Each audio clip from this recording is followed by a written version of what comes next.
see that? Oh, yeah, man, I can't believe it.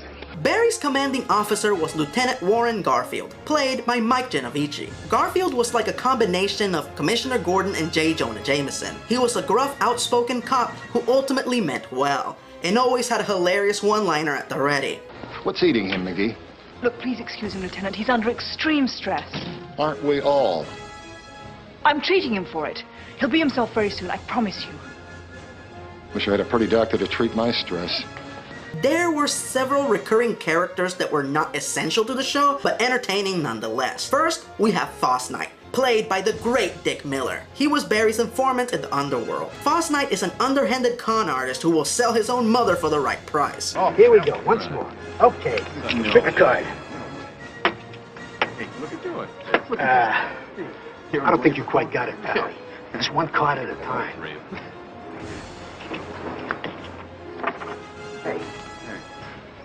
Hey.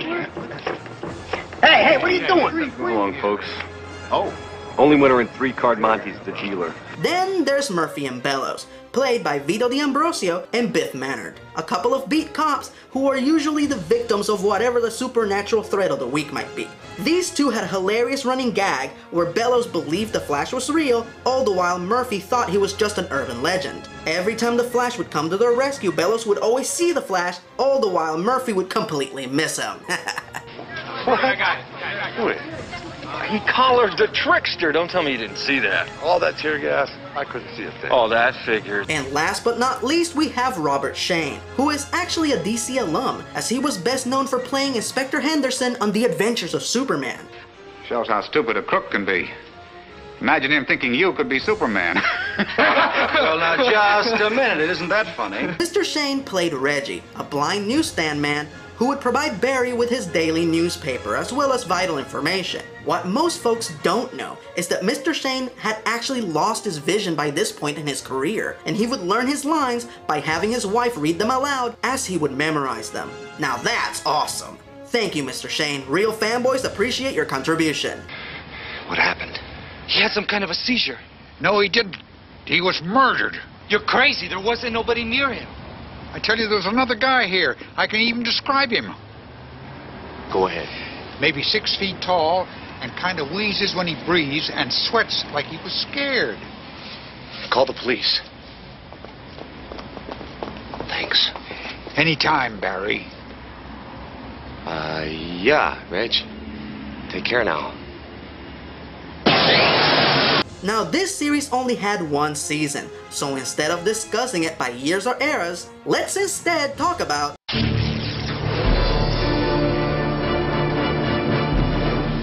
the episodes.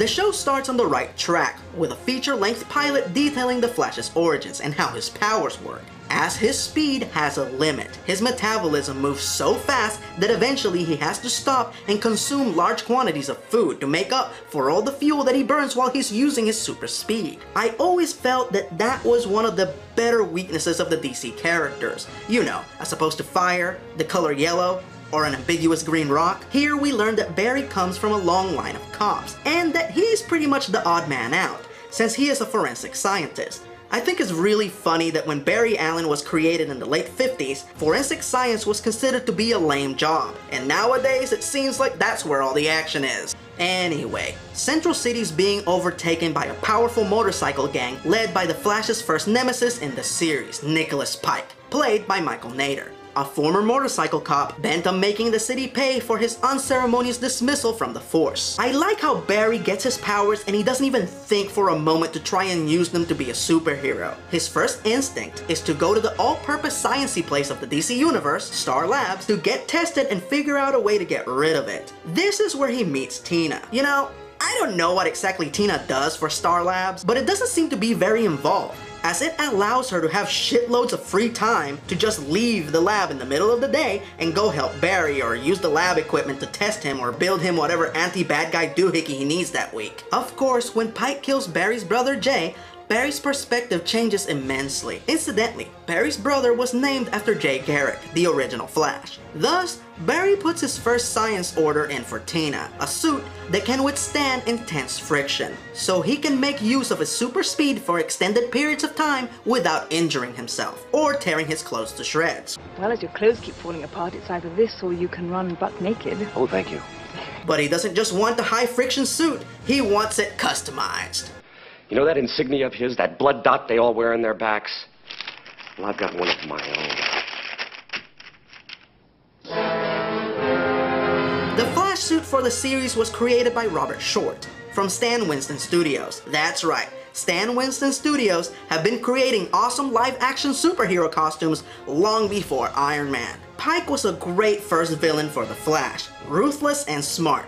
He was originally supposed to be a one-off character, but the producers liked him so much they brought him back for one more episode. Fast forward. This is one of the absolute greatest episodes of the series. While trying to outrun a missile, the explosion sends the Flash 10 years into the future. A future without the Flash, where Central City has gone to hell, and Pike rules with an iron fist. This, of course, is the It's a Wonderful Life episode of the series. And it is simply beautiful to see just how big of a difference Flash made in people's lives. And we also get a good reference to the Flash Museum from the comics. Now, if that's not enough plot for you, just as an added wrinkle, the accident that sent Barry into the future also took away his powers. So he must battle with one of his greatest enemies, save the city, and get back to his own time as plain old Barry Allen. Okay, before I go on talking about all the awesome episodes of this show, let's take a moment to reflect on the episodes that are not so great. Let's start with one that most people remember fondly, but personally, I didn't think it was that good. Twin Streaks. Some jerk-off scientist successfully clones the Flash as part of an experiment to create a super soldier or some shit. Unfortunately, while the clone's super speed allows him to learn fast, he still has the maturity of a child, so what we get is an emotionally unstable brat with the Flash's powers. Now, while it might be amusing to see John Wesley Shipp play a different character, and the episode does have its funny moments, unfortunately, the whole thing builds up to that big final confrontation between the clone and the Flash. While the effects on this show are pretty damn good for the most part, the technology just didn't exist to achieve a satisfying super speed brawl, so the episode just falls flat. To put it plainly, this episode wrote a check it couldn't cash. And then there's Child's Play. Some douchey-ass hippie drug lord is gunning for some kids cause they have a MacGuffin computer disk that he needs badly. Two major things killed this episode. Number one, the bad guy is a joke. You know the second the Flash catches up with him, he will kick his stupid hippie ass from here to Tuesday. Incidentally, the Flash defeats him with the power of rock. I can't make that shit up. And number two, this episode is one ridiculous ongoing drug PSA. They don't just beat you over the head with the message, they fucking sledgehammer you right on the base of the skull with it. This one's dead. So is this one. What the hell are they on?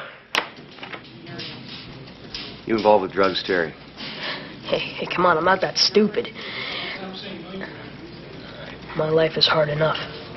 You know, if they wanted to do a drug PSA with the Flash, there are easier and far more effective ways to go about it.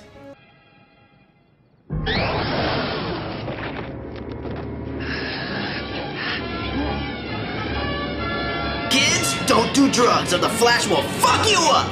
Everything else about the episode is fine. The kids are not annoying, and I was kind of saddened that they never appeared again in future episodes. And yes, I know that is the late Jonathan Brandis playing the boy, Terry. But here's an interesting fact. This is actually not the first time that Jonathan Brandis and John Wesley Shipp shared the screen together, as they played father and son in The Never-Ending Story 2, and their on-screen chemistry is still very evident here. Also, this is the only time in the series we get to see the Flash use his ability to vibrate his molecules through solid objects. He went through that brick wall like a ghost. Yeah, I guess my molecules were vibrating so quickly I passed right through the wall. Whoa. Weird. Tina, is that you? Barry's having bad dreams, and apparently this requires the expensive resources of Star Labs to fix him. Something goes kablooey with the Nightmare Begone machine, and now Tina is evil. Yup, that's the episode. It is a delight to see Amanda Pays play a villain for a change, but outside of that, it's just too silly. And keep in mind, I'm saying this about the show that's about a guy who fights crime in a red onesie. Now, as silly as this episode might be, it's nowhere near as bad as the absolute worst episode of the show, Double Vision. Ugh, jeez. Some goofy-ass bad guy with microchips on his face successfully implants a neural inhibitor in the Flash's brain. So now he can control the Flash like a puppet, using the Nintendo Power Glove. That's not a joke. That's what he actually uses to control the Flash, the Nintendo Power Glove. The most expensive show that Warner Brothers had produced at the time painted a Nintendo Power Glove and tried to pass it off as production design. That is equally as funny as it is embarrassing. I remember watching this as a kid and thinking, that's the fucking Power Glove! It's so bad. You mean to tell me you can't control actual video games with that piece of shit, but you can control the Flash with it? I'm pretty sure that that was the first time that I ever called bullshit as a child while watching TV. So Lucas Barton Sr. over here has control over the Flash. And I want you to guess, just guess what he does with him. Does he have him steal a fortune in gold bars? Does he have him kidnap major city officials and hold them for ransom? Does he even think to remove the Flash's mask so he can know his secret identity? Nope! He has him remove all the statues from a church and put them outside the church. Well, that's, mildly inconvenient. He doesn't have the Flash do anything of any value throughout the whole episode. At the end, he wants to assassinate a valued member of the local community. Does he have the Flash do it, who could kill the guy 1,000,000 times in 1 second? No! He gains mental control of the target's daughter, and he has her try to shoot him very slowly. Jeez, I don't have super speed, and I could have stopped her.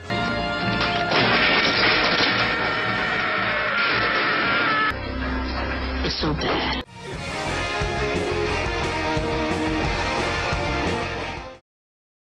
Also, this episode made it apparent that Central City is riddled with themed gangs.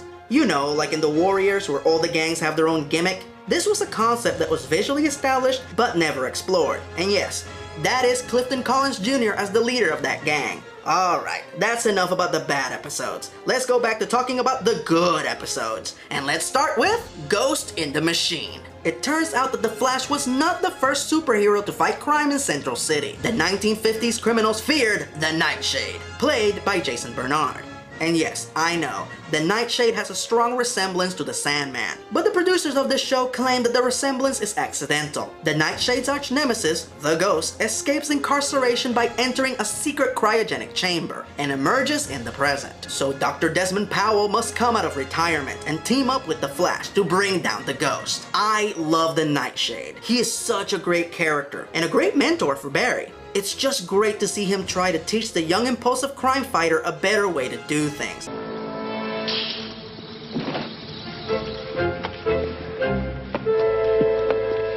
If you'd wait for me once in a while.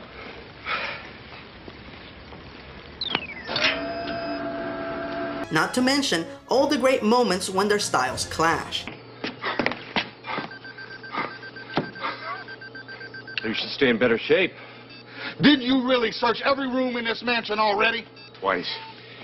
I found the secret passage in here. It'll put your garage to shame, doesn't it? Do you have a headquarters? My salary, an apartment. And the producers of the show must have loved the Nightshade too, because they brought him back for one more adventure. The Deadly Nightshade. One of the fans of the Nightshade, played by Richard Burgi, decides to take up the mantle of the Nightshade and clean up the streets of Central City. The difference is that the new Nightshade kills all the criminals that he comes across. So Barry and Dr. Powell must once again team up to put a stop to this preposterous plagiarist. Interesting fact. Richard Burgi was the original choice to play Barry Allen in this show. Unfortunately, he had a scheduling conflict and had to drop out. But he was still on good terms with the producers, so he came back for this guest spot. In a way, these episodes remind me of Beware of the Grey Ghost from Batman the Animated Series. However, the Flash and Nightshade seem to have a more equal relationship than Batman and the Grey Ghost, putting each of their strengths to use when the situation demands it. I always felt that Dr. Powell was the dad that Barry never had. Oh, and yes, technically speaking, Barry's biological father is still alive in this show, but the guy is a total asshole. Well, actually, Dad, that was Barry and the crime lab boys who put us on the Yeah, I mean, sure, the lab boys are important, but real cops, work the street, facing the scum of the earth with nothing to back you up but a gun, a badge, and a prayer. Okay, Dad. Also, this episode has cameos from 2 Star Trek actors, Denise Crosby, better known as Tasha Yar, and 7 of 9 herself, the lovely Jeri Ryan. Okay, if there is one thing that makes the Flash stand out from most superheroes and elevates him to stand shoulder to shoulder with the likes of Batman and Superman, is his awesome rogues gallery. So bring on the bad guys, starting with Captain Cold. Cold was played by Michael Champion, and while he was reduced to an albino hitman with a cool theme, get it? Cool theme? Oh, sorry. He was still a fun bad guy to watch, and one of the first to truly challenge the Flash. My only complaint about this premiere episode is that it features some dumbass reporter woman who won't leave the Flash alone and almost gets him killed on several occasions. Thankfully, this is the only episode she is ever in, and Michael Champion is so good in this, he makes it worth putting up with her. Hell, he's so badass, he can make the Reanimator inanimate. Yes, that is Jeffrey Combs playing Captain Cold's boss, who incidentally went on to voice the Scarecrow in Batman the Animated Series. Alright, let's talk about another great episode that showcases another great rogue, the Mirror Master, in Done with Mirrors. In this episode, the Mirror Master is played by David Cassidy from the Partridge Family. Now, even though this is an odd choice, believe it or not, Mr. Cassidy is actually awesome in this. It doesn't even bother me that the Mirror Master is not Irish. Hello again, Flash. Been a while, eh? As the Mirror Master, David is still a dominating, menacing bastard who always keeps his enemies guessing. Sometimes it's hard to believe anything you see. Also, in this episode, Barry sets up a sting operation to bring the Mirror Master out in the open. He gets the Mirror Master's attention by pretending to be the mad scientist who allegedly created the Flash, and he calls himself Professor Zoom. So you're Zoom. Now, for those of you who don't know, in the comics, Professor Zoom is one of the many aliases of one of the Flash's greatest enemies, the Reverse Flash. This episode had a bit of interesting foreshadowing, as John Wesley Shipp actually went on to play Professor Zoom in the Batman the Brave and the Bold episode, Requiem for a Scarlet Speedster. Batman and Kid Flash, welcome to Fortress Zoom, which sees Batman team up with all 3 generations of the Flash to take down Zoom. Alright, I've saved the best for last. The Flash's greatest enemy in the course of the series. The Prince of Pranks, the Duke of Deception, the Count of Conundrums, James Jesse, the Trickster. Played by none other than Mark Hamill. If you're one of those people who loves Mark Hamill as the Joker so much that you wish you could see him do it in live action, well, guess what? You get to see it here, in 2 separate awesome episodes. In his first outing, schizophrenic serial killer James Jesse is gunning for one of Barry's former flames, intrepid private investigator Megan Lockhart. But as soon as the Flash comes to her rescue, Jesse sets his sights on the Scarlet Speedster, and the Trickster is born. I cannot put into words just how good Mark Hamill is in this. The guy is a fucking maniac, playing multiple characters, doing impersonations and voices. There is never a dull moment when he's on screen.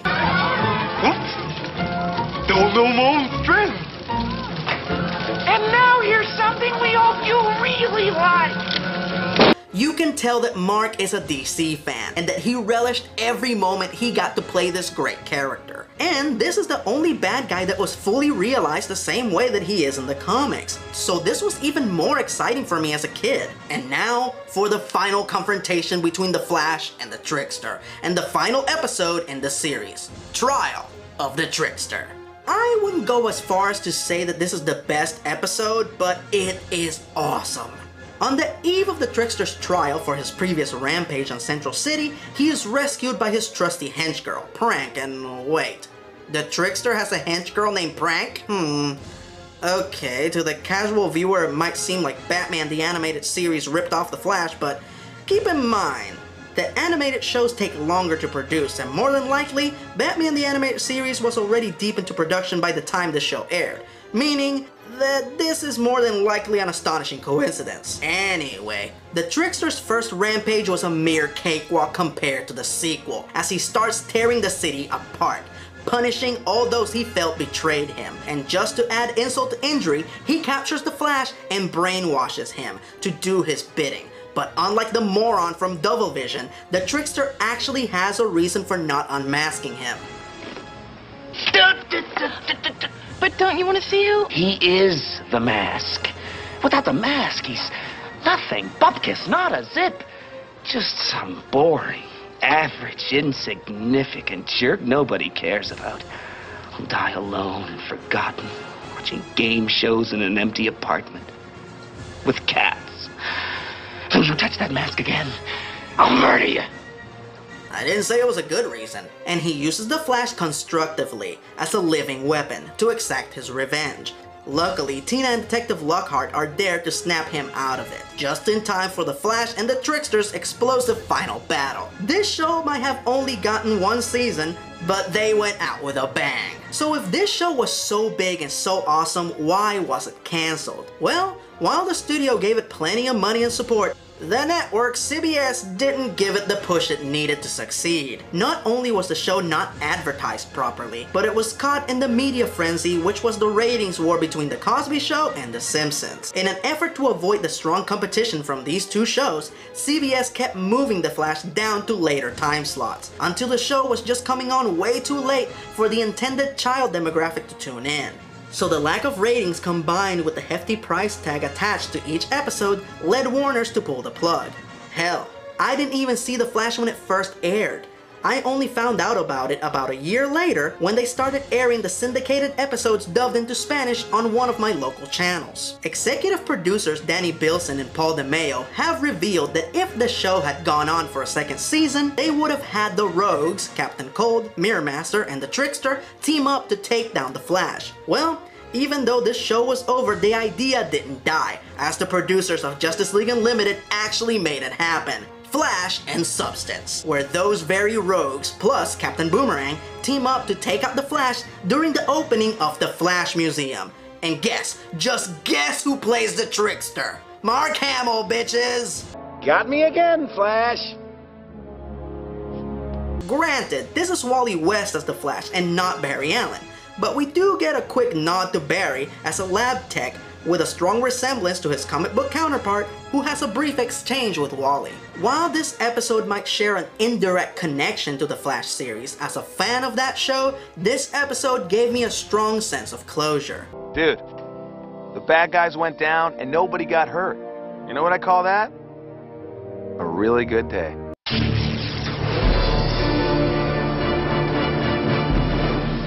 Final verdict. A lot of people like to accuse this show's soundtrack of sounding way too much like Tim Burton's Batman. And it should, as the initial composition was done by Danny Elfman. However, a lot of the arrangements and musical supervision was handled by the late great Shirley Walker, who went on to work on the music for Batman the Animated Series, Superman the Animated Series, the Superman-Batman Adventures, and Batman Beyond. So if you like the way these shows sound, this is the woman you should be thanking. As I've stated before, some of my fondest childhood memories are that of coming home from school and tuning in to see Zorro, the Disney Afternoon, and this awesome show, which gave me the grandeur and epic quality of a movie in the form of a weekly TV show. 10 points on the badassitude meter. Put on your anti-friction suit, gather the Flash family, and give it a watch.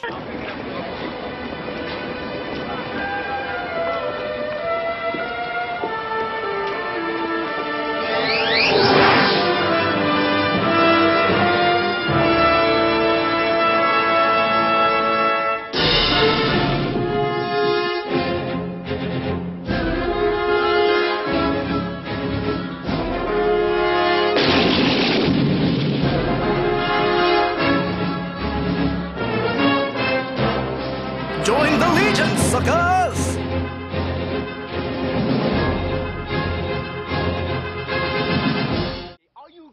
Wait a minute. Did you see that poster in the background? That poster he just passed. Did anybody just see that? Whoa! Hey, Earl, come on. Hey, don't we get enough of that? Whoa, and that one too. You see that poster in the background? Oh man, I hope Clark and Bruce are collecting residuals on this shit.